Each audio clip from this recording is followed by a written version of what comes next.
walk through. I bet you guys can all think of a person right now that has been a steadiness and a peace in your life as you've walked through difficult times. I bet every one of you have had that. If not, I hope you get it. Because I'll say number one, Mike is. But you guys, my kids, Gigi especially, and Mommy's the first few years, they're rough times. And they would just help me walk right on through and not grow weary. So we are called to do that. And you know what? I don't know if any of y'all have experienced this, but sometimes when you're in the middle of difficult situations, you want to isolate. You want to isolate yourself. You can't do that. You cannot do that. Now, you can get where you have some peace and you're having some time with God, but you cannot isolate yourself. And in fact, today the Lord was warning me of that. Me and my sister talk every Friday. And I told her, I just really don't feel like talking. I have nothing good to say. I'm not going to be good company. I just don't want to talk. And she goes, well, what are you going to do about it? And I was like, well, I'll be in prayer and the Word all day, so maybe I'll be good company by the end.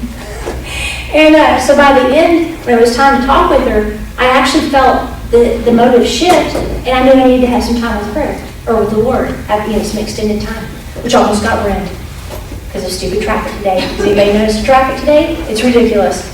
But anyway, be careful of isolating yourself and stay in a fellowship with one another.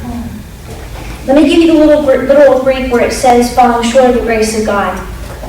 Lest any fall behind and begin to lack the divine influence upon the heart. Remember that grace is the Holy Spirit's influence on your inner man that begins to reflect itself outwardly. Or to look for those that begin to become bitter, offended, disinterested, angry during difficult times, because this will short-circuit the Holy Spirit's influence. So we've all seen it, where someone begins, we call it backsliding. Okay, so we've all seen backsliding. That's what that is. Then Paul says to look for any root of bitterness springing up that will cause trouble because it defiles. Bitterness is a sign of weariness and falling behind. The enemy gets in your head and he reminds you of all the times nothing worked before, the prayers that did not get answered, someone that died that you prayed for to be healed, blah, blah, blah. He focuses on what you believe God has not done instead of all the things He has done.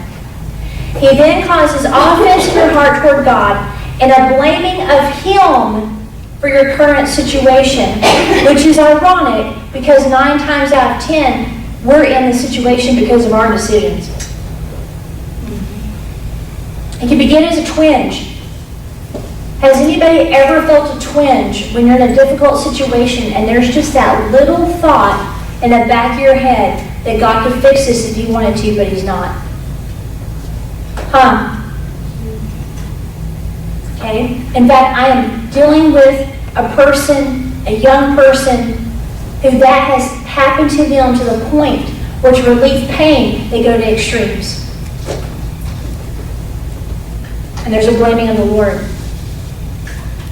Bitterness is so dangerous that Paul said the minute you see it spring up, the minute it shows itself, you need to immediately deal with it. Bitterness means poison in the Greek. It's a sharpness that pierces. Get this.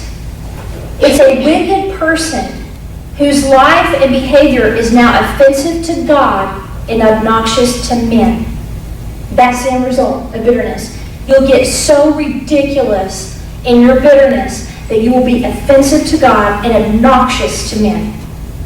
They can smell you a mile away. And it also means bitter anger, and it's revealed in bitterness of speech. Okay, that's how it comes out. Final scripture, Romans 3:11 through 14.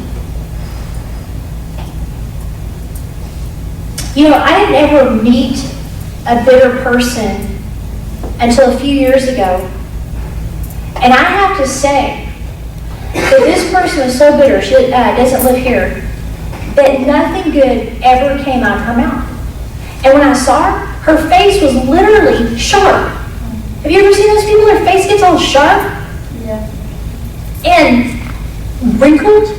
I mean, if you want to look young, don't be bitter. That's my beauty secret. But she was so bitter. And then the things she would say out of her mouth were designed to cut the deepest and most painful way. And she would do it to my mom. And I told my sister, I said, I think we need to take care of business. I think we need to take care of business. But anyway, there are people like that where they have ceased trying to have goodness, where they're just flat out wicked. Do you know there comes a point where a person can get so bitter and so offended with God and so much unforgiveness that they're no longer happy to be evil themselves. They don't just do evil things, they have now become that. That's the original language. They went from doing evil things to where they are now evil, and then they want to take others down with them. That's what that's talking about. And so that's why he says, when you see the little shoot pop up, immediately rip that baby out. And that's why he has people in your life where they can hear, they can see. You know what I mean? And they're like, hey, whoa. I hear some bitterness here. What's going on? Another word for bitterness that you'll hear more is resentment. Now, we all know what resentment feels like, right? Okay. Romans 3:11 through 14. There is none who understands. There is none who seek after God. They have all turned aside. They have altogether become unprofitable. There is none who does good, no, not one. Their throat is an open tomb. With their tongues they've practiced deceit. The poison of asps is under their lips, whose mouth is full of cursing and bitterness. That right there is a bitter person. Their mouth, when they speak, it stings. Have you ever been at the end of that? Yes. Okay. So you know what it feels like, huh? Like they just know how to get under your skin. That's what we want to stop. And here's the thing. If bitterness is not dealt with, it turns to unbelief. Okay? It short circuits your faith. And I will show you next week the process. I know there's been a lot of teaching, but guys, I feel that this teaching on faith is so important. And I also want to tell you guys that whatever you preach or teach, let's just, for you future ministers, okay, well, we're all ministers, but you know what I'm talking about. Whatever you preach and teach on, you're tested in. So you're welcome, dang it. I have been tested, and I have been like, this is, okay? But whatever you preach or teach, that's what you're tested in. That's why when I was, your daughter, Erica, she wanted me to do a parenting class when Kent was 10. No, I am not doing a parenting class because he's a good kid and I don't want him ruined. And then someone said, well, can you mentor us in marriage? No, I will not. Mentor yourself. Get you a Bible and read it, and then, that's how we'll deal with it, okay? Has this helped anybody? All right. Can I read something? No. I'm just kidding. Going back to that passionate patience? Yeah. Okay. This is the very first definition of patient, has nothing to do with waiting. In fact, it has to do with bearing up under annoyance, persecution, misfortune, pain, all without complaint, loss of temper, irritation, or emotional outburst. Well, Okay. And the Man, I got a real fat ass on my life the last 2 weeks.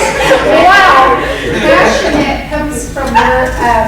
passionate comes from passion, and it's a Latin derivative of suffering. Yeah, Pascal. Yeah. So there you go. Yeah, the suffering of the Christ, that's what that was. Guys, we need to pray for each other. Yeah. Okay. Man, I just feel so encouraged after this message. So with Holy Spirit, it can. Right, Yes. right. So on the 26th, in my prayer time, because I was like, God, you're going to have to come talk to me right now. And boss just lose it. And so he gave me Galatians 3:14 and Romans 4:16 and broke it down like this.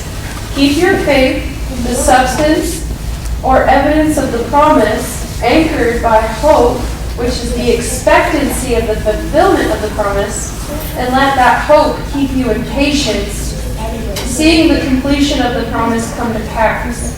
Keep you in patience. So you're just like, I was like, oh, That word.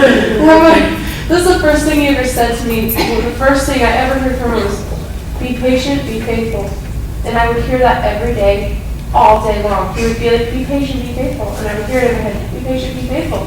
And I'm And then like, you come here, be patient.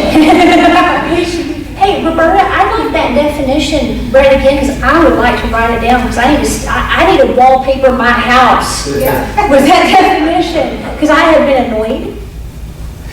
I have been outbursts of emotion, is that it? Guys, pray for me, please. I told you, I was going to teach y'all, prosperity after faith. I think what I'm going to do is put that to the side. You guys just read the scriptures, you figure it out, because I'm like, I do not want to be attacked anymore in anything that has to do with money or faith. But can you read that again, because I'd like to write that down. Okay. Were you about to say something, Ramona? You can read Galatians 5:2.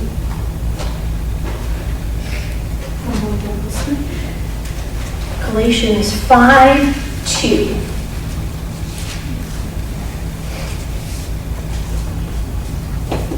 That if you become circumcised, Christ will profit you nothing.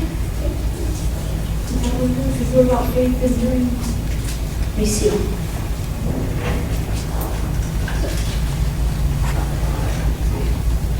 Do you want to look for it in my Bible?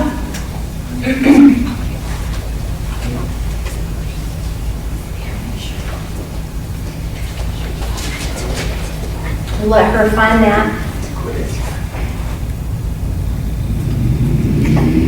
Okay. Passionate patience. Hey, can I take a screenshot of this and text it to me? How do you take it on the, this isn't an iPhone, Does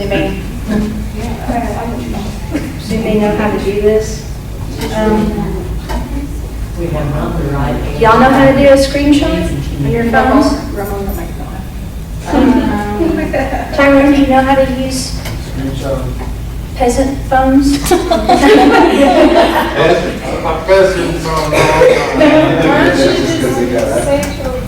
You should be able to hold on to it if she has that ability. Oh, Yeah. How much you got something? Look, you don't even have one, share. unless you're in a business. Somebody told me that. I was asking Michael, I said, you're Hispanic. Why do people that are Hispanic say share for chair and cheese instead of cheese? And he didn't know. So that didn't help. That's diesel. I know, you don't either. I didn't get it. Hey, Roberta, Roberta, whatever your name is, can you get that back up? Because I want to write it down, because I don't know how to use non-iPhones. Okay, what was the scripture, Roberta? 5:5. Grace. For we through the Spirit eagerly wait for the hope of righteousness by faith. Galatians 5:5. All right, does anybody want me to read that so they can write it down? If not, I'll just write it down. I'll go ahead and dismiss. Is everybody good? Okay. All right, let me break.